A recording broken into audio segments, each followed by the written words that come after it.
நான் இனிமேல் வந்து என் வாழ்க்கையில் நடிக்கவே மாட்டேன் அப்படின்னு வந்து சொன்னாரா, இல்லை ஏதாவது ஒரு ஈவெண்ட்டில் வீடியோ மூலயமா இனிமேல் நான் என் லைஃப்பில் நடிக்க போகிறதே இல்லை அப்படின்னு சொன்னாரா? விஜய் அவர்களுக்கு வந்து ஒரு 95 96 வயசு ஆகி ஒரு வயசாகி வந்து இந்த டைமில் இதுக்கு மேலே டாக்டர் வந்து கை விட்டுட்டு செயற்கை சுவாசம் வச்சு செயற்கை சுவாசத்தை இப்போ பிடிங்கிட்டா அவருடைய உயிர் வந்து பிரிஞ்சிடும் அப்படிங்கிற மாதிரி. ஏன்னா அவரும் வந்து மனுஷன் தானே. ஸோ அந்த மாதிரி வந்து சில பேர் வந்து ஃபீல் பண்ணிட்டு இருக்கிறாங்க இந்த டைமில். இன்னமும் அவர் வந்து சினிமாவில் டான்ஸ் ஆடணும், இன்னமும் வந்து அவர் காமெடி பண்ணிட்டு இருக்கணும், இன்னமும் நம்மளை என்டர்டெயின் பண்ணிட்டு இருக்கணும் அப்படின்னா 2026 வின் பண்ணாருன்னா கண்டினியூ பண்ணுவார், சிஎம்மாக இருப்பார்.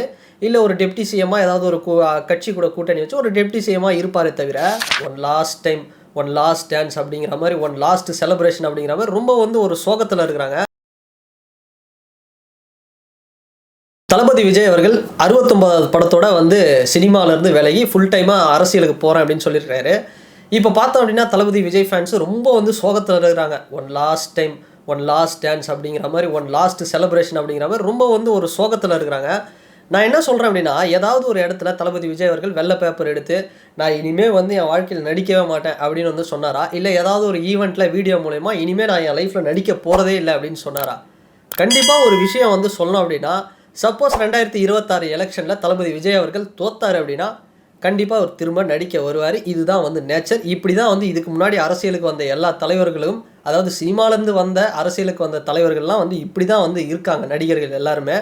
உதாரணத்துக்கு நம்ம சொல்லணும் அப்படின்னா, ஸோ எம்ஜிஆர், என்டி ராமாராவ் அவங்களெல்லாம் விட்டுருங்க, ஜெயிச்சிக்கிட்டே இருந்தாங்க, அதனால் வந்து அரசியலில் கண்டினியூ பண்ணாங்க. ஸோ அவங்கள தவிர்த்து சில பேர், உதாரணத்துக்கு மெகாஸ்டார் சிரஞ்சீவி எடுத்துக்கிட்டோம் அப்படின்னா, அவர் வந்து பார்த்தோம்னா 2008 பிரஜாராஜ்யம் அப்படிங்கிற கட்சி ஸ்டார்ட் பண்ணார். அதுக்கப்புறம் 2013 பார்த்தோம்னா காங்கிரஸோட மெர்ச் பண்ணி அவருடைய அந்த பொலிட்டிக்கல் அந்த க்ரோ அப்படிங்கிறது டிக்ளைன் ஆகிடுச்சு. அதுக்கப்புறம் 10 வருஷம் கழிச்சு கைதி நம்பர் 150, அதாவது தளபதி விஜய் அவர்கள் நடித்த கத்தி படத்தை ரீமேக் பண்ணி நடித்தார்.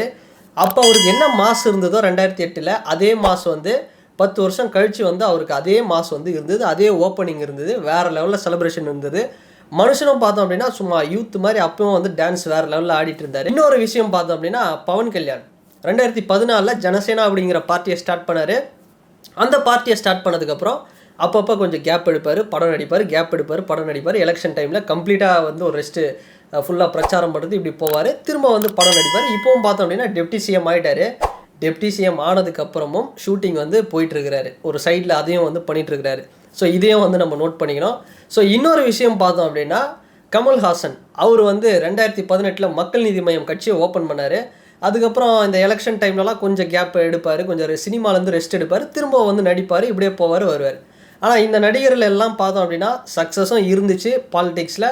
பட் கமல் சாருக்கு பெரிய அளவில் ஒரு சக்ஸஸ் கிடைக்கல. பட் சிரஞ்சீவி அவர்களுக்கும் பவன் கல்யாண் அவர்களுக்கும் வந்து பெரிய அளவில் வந்து ஒரு சக்ஸஸ் ரேட் கிடைச்சிது.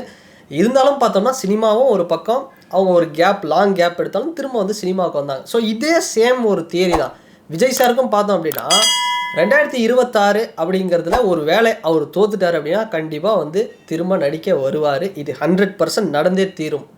இந்த இடத்துல வந்து பார்த்தோம்னா one last time, one last dance அப்படிங்கிற மாதிரி ஸ்டேட்டஸ் போட வேண்டிய அவசியமே கிடையாது. இதுதான் வந்து ஒரு நேச்சர், இதுதான் ஒரு லாஜிக்கு. 2026 வின் பண்ணார்னா கண்டினியூ பண்ணுவார், சிஎம்மாக இருப்பார். இல்லை ஒரு டெப்டி சிஎம்மாக ஏதாவது ஒரு கட்சி கூட கூட்டணி வச்சு ஒரு டெப்டி சிஎம்மாக இருப்பாரே தவிர கம்ப்ளீட்டாக வந்து அவர் தோத்துட்டார் அப்படின்னா திரும்ப வந்து சினிமாவுக்கு தான் வந்து ஆகணும், வேறு வழியே இல்லை. இதுதான் வந்து இருக்கிற ஒரு ரூல் அப்படிங்கிறது.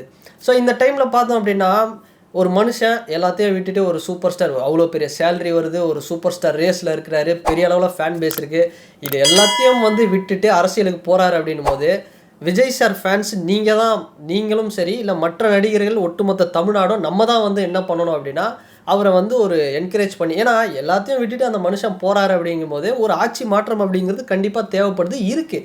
96 சூப்பர் ஸ்டார் ரஜினிகாந்த் அவர்கள் வந்து மிஸ் பண்ணிட்டார்.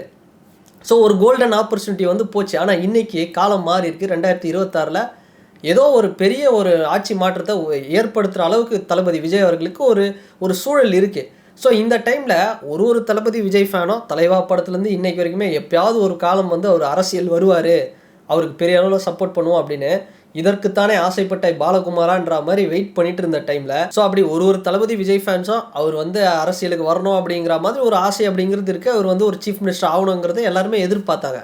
ஸோ இந்த டைமில் எல்லாத்தையும் விட்டுட்டு அந்த மனுஷன் வராரு அப்படின்னா ஜாலியாக வந்து ஒரு அனுப்பி வச்சு அவரை வந்து ஒரு பெரிய பதவிக்கு கொண்டு வந்து அழகு பார்க்குறத விட்டுட்டு இந்த டைமில் இன்னமும் அவர் வந்து சினிமாவில் டான்ஸ் ஆடணும், இன்னமும் வந்து அவர் காமெடி பண்ணிகிட்டு இருக்கணும், இன்னமும் நம்மளை என்டர்டெயின் பண்ணிகிட்டு இருக்கணும் அப்படின்னா இன்றைக்கி ஃபீல் பண்ணுறவங்களாம் வந்து பார்க்கும்போது எனக்கு ஏதோ ஒரு நடக்கக்கூடாத ஒரு விஷயம் நடந்துருச்சோ அப்படிங்கிற மாதிரி தான் இருக்குது. ஏன்னா ஒன் லாஸ்ட் டான்ஸ் அப்படிங்கிறதெல்லாம் லாஸ்ட் டைம் அதெல்லாம் போடுறத பார்க்கும்போது ஏதோ வந்து விஜய் அவர்களுக்கு வந்து ஒரு 95-96 வயசு ஆகி ஒரு வயசாகி வந்து இந்த டைமில் இதுக்கு மேலே டாக்டர் வந்து கை விட்டுட்டு செயற்கை சுவாசம் வச்சு செயற்கை சுவாசத்தை இப்போ பிடிங்கிட்டா அவருடைய உயிர் வந்து பிரிஞ்சிடும் அப்படிங்கிற மாதிரி. ஏன்னா அவரும் வந்து மனுஷன் தானே. ஸோ அந்த மாதிரி வந்து சில பேர் வந்து ஃபீல் பண்ணிகிட்டு இருக்கிறாங்க. இன்னொரு பக்கம் ஒரு எக்ஸாம்பிள் எடுத்துக்கிட்டோம் அப்படின்னா கன்னடத்தில் வந்து புனித் ராஜ்குமார் அப்படின்னு ஒரு நடிகர் இருக்கார். அந்த நடிகருக்கு வந்து எந்த அளவுக்கு ஃபேன் பேஸ் இருக்குது அப்படிங்கிறது எல்லாருக்குமே தெரியும். ஆனால் ரொம்ப சின்ன வயசில் வந்து அவர் இறந்து போயிட்டார். மற்ற நடிகர்லாம் வந்து பார்த்தோம்னா ஃபேன்ஸ் எல்லாரும் செலிப்ரேட் பண்ணுறாங்க. அவருடைய ஃபேன்ஸுக்கு வந்து பெரிய அளவில் செலிப்ரேஷன் பண்ண முடியல. அட்லீஸ்ட் அவர் உயிரோடவாவது இருந்திருக்கலாமே, வேறு ஏதாவது ஒரு டிசீஸ் வந்து அந்த அளவுக்கு வந்து ஃபீல் பண்ணிகிட்டு இருக்காங்க. இப்போ இந்த இடத்துல தளபதி விஜய் இந்த வயசுலையும் மனுஷன் கின்னுன்னு இருக்காரு. சும்மா அப்படியே சின்ன பையன் மாதிரி வந்து மிரட்டுறாரு. படத்துலையும் சரி அப்படியே ரியல்லையும் வந்து அப்படியே துருன்னு இருக்கிறாரு. அவ்வளோ ஆக்டிவாக இருக்கிறாரு. அவ்வளோ ஃபிட்னஸை வந்து மெயின்டைன் பண்ணுறாரு. அது மட்டும் இல்லாமல் இன்னொரு பக்கம் இதுக்கு தான் வந்து ஆசைப்பட்டோம், இதிலேருந்து அடுத்த கட்டத்துக்கு அவர் போகணும், பெரிய லெவலுக்கு வரணும்னு பல வருஷமாக உழைச்சிருக்கிறாங்க விஜய் மக்கள் இயக்கமாக இருக்கட்டும் எல்லாரும். இந்த டைமில் அவரை ஜாலியாக வந்து அனுப்பி அவரை வந்து கெத்தாக வந்து ஒரு ஜெயிக்க வைக்கணும் அப்படிங்கிற ஒரு மைண்ட் செட்டில் போவோம்னு பார்த்தோம்னா ஏதோ ஒரு சோகம் மீளாத சோகத்தில் ஏற்பட்ட மாதிரி ஒன் லாஸ்ட் டான்ஸுங்கிற மாதிரி போடுறது. ஓகே, ஒரு பக்கம் ஒரு சோகம் இருக்குது. ஏன்னா தளபதி விஜய் அவர்களை வெறும் நடிகராக மட்டுமே வரணும் அப்படின்னு நினைக்கிறவங்க, அவர் நடிகராக மட்டும் இருந்தால் போதும் அப்படின்னு நினைக்கிறவங்களுக்கு இது ஒரு பெரிய சோகம் தான். ஆனால் அடுத்த லெவலுக்கு அவர் போயிட்டு இன்றைக்கி பார்த்தோம்னா சில கட்சிகள்லாம் ஐடிவிங்க வந்து காசு வச்சு பண்ணிகிட்டு இருக்கிறாங்க. ஆனால் தளபதி விஜய் அவர்களுக்கு அவ்வளோ ஒரு ஃபேன் பேஸ். இது வரைக்கும் வந்து மீம்ஸ் எல்லாம் வந்து போட்டுட்டு இருந்தாங்க, எல்லாமே ஓகே. இன்றைக்கி ஒரு பெரிய ஐடி விங் இருக்கிற அளவுக்கு இன்றைக்கி தமிழக வெற்றி கழகம் இருக்கிற அளவுக்கு அவருக்கு வந்து ஒரு சப்போர்ட் வந்து இருக்குது. ஸோ அந்த மனுஷன் பார்த்தோம் அப்படின்னா அவருடைய ஃபேன்ஸையும் நல்லா என்டர்டெயின் பண்ணார். ஒட்டுமொத்த தமிழ்நாட்டிலையும் பார்த்தோம் அப்படின்னா இன்றைக்கி வந்து இந்த கோட் படத்தில் சொல்கிறாங்க அடுத்த விஜய் வந்து சிவகார்த்திகேயன் அப்படின்னு. இது எந்த அளவுக்கு வந்து எனக்கு இன்னும் தெரியல. ஏன்னா ஒரு விஜய் அப்படிங்கிறது வெறும் ஏதோ ஒரு 2-3 படம் ஹிட்டு, ஒரு 5 படம் ஹிட்டு, ஒரு 6 படம் ஹிட்டு கிடையாது. அவர் வச்சிருக்கிற ஹிட்டு லிஸ்ட்டை வந்து அடித்து உடைக்கிறதுக்கே சிவகார்த்திகேயனுக்கு வந்து இன்னும் ஒரு 15 வருஷம் ஆகும்னு நினைக்கிறேன். ஸோ அந்தளவுக்கு ஒரு பெரிய ஒரு நடிகர் விஜய் அவர்கள். ஸோ அதனால் அவர் வந்து போகிறாரு அப்படிங்கிறதுக்காக அவருடைய பிளேஸுக்கு வந்து சிவகார்த்திகேயன் வந்துடுவார், அவர் தான் கரெக்டாக இருப்பார் அப்படின்றது தான் எனக்கு அதில் வந்து உடன்பாடு கிடையாது. ஸோ எனிவே எப்படி இருந்தாலும் தளபதி விஜய் நம்மளை என்டர்டெயின் பண்ணி அவர் டான்ஸ் ஆடுறதுக்கு ஆளே கிடையாது தமிழ் சினிமாவில் பெரிய அளவில். சிம்பு இருக்கிறாரு, விஜய் சார் இருக்காங்க.